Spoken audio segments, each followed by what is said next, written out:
तो कल है और जल स्रोत है तो जल है। इसलिए आइए जहां जहां जल के स्रोत हैं उनको साफ किया जाए, स्वच्छ किया जाए।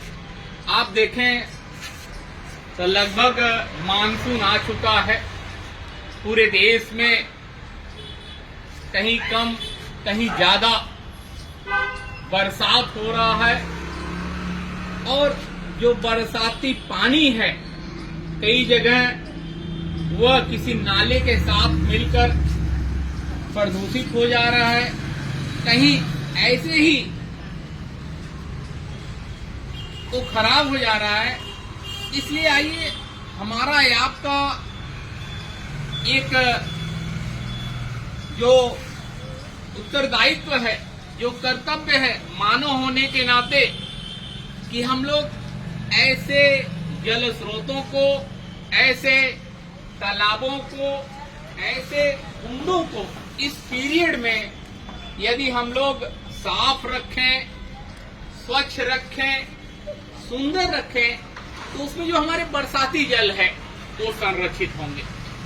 यदि वो संरक्षित हो गए उस जल स्रोत में, तो आपके एरिए का जो भूगर्भ के जल का स्तर है जो निरंतर घटता जा रहा है, वो कहीं न कहीं उसमें वृद्धि हो। यदि हम आप चाह रहे हैं कि केवल सरकार हमारे ग्राउंड वाटर का जो लेवल है वो बढ़ा दे, तो ये पॉसिबल नहीं है। विकास के नाम पर आप देखें रोडों की निरंतर चौड़ीकरण होती जा रही है, जो हमारे पेड़ हैं जो कहीं न कहीं वर्षा में सहायक होते हैं, वह भी लगभग कम होते जा रहे हैं।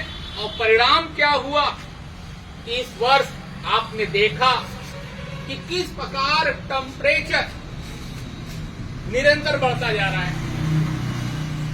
यदि हम लोग ऐसे ही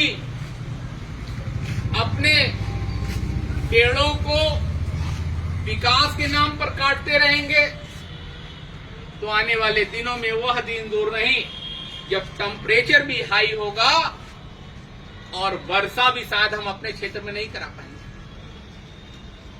इन पेड़ पालों का ही देन है कि हम लोग को बरसाती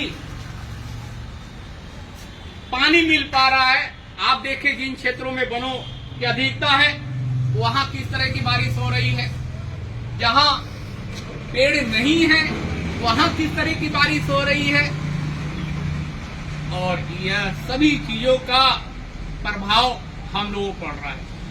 इसलिए मैं आह्वान कर रहा हूं कि आइए आप सप्ताह में मात्र 10 मिनट अपने आस पड़ोस के, क्योंकि पूरे देश के जल स्रोतों को हम साफ नहीं कर पाएंगे, हम स्वच्छ नहीं कर पाएंगे, मगर जो अपने आस पड़ोस हैं, जो अपने घर से बहुत पास हैं, उनको यदि साफ कर लें, स्वच्छ कर लें, उनमें बरसाती पानी को संरक्षित कर लें, तो निश्चित तौर पे आपके आस पड़ोस का जो ग्राउंड वाटर लेवल है वो मेंटेन रहेगा और आपको कल के लिए जल मिलता रहेगा।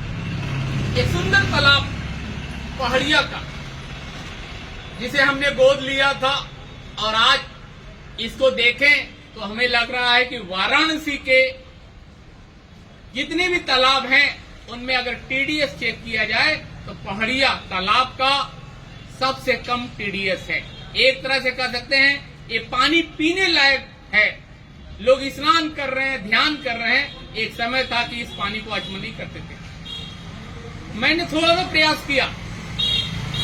मैं एक प्रोफेसर होने के साथ अपना जो नैतिक दायित्व है उसका निर्वहन किया, और आप लोगों से भी आह्वान कर रहा हूं कि आइए बरसात में थोड़ा से समय दिया जाए, अपने आस पड़ोस जो भी जल के स्रोत हैं उनको साफ किया जाए, स्वच्छ किया जाए और उसमें बरसाती पानी संरक्षित किया जाए। मैं अशोक कुमार सोनकर, सहायक प्रोफेसर, इतिहास विभाग, सामाजिक विज्ञान संकाय, काशी हिंदू विश्वविद्यालय, बहुत बहुत धन्यवाद।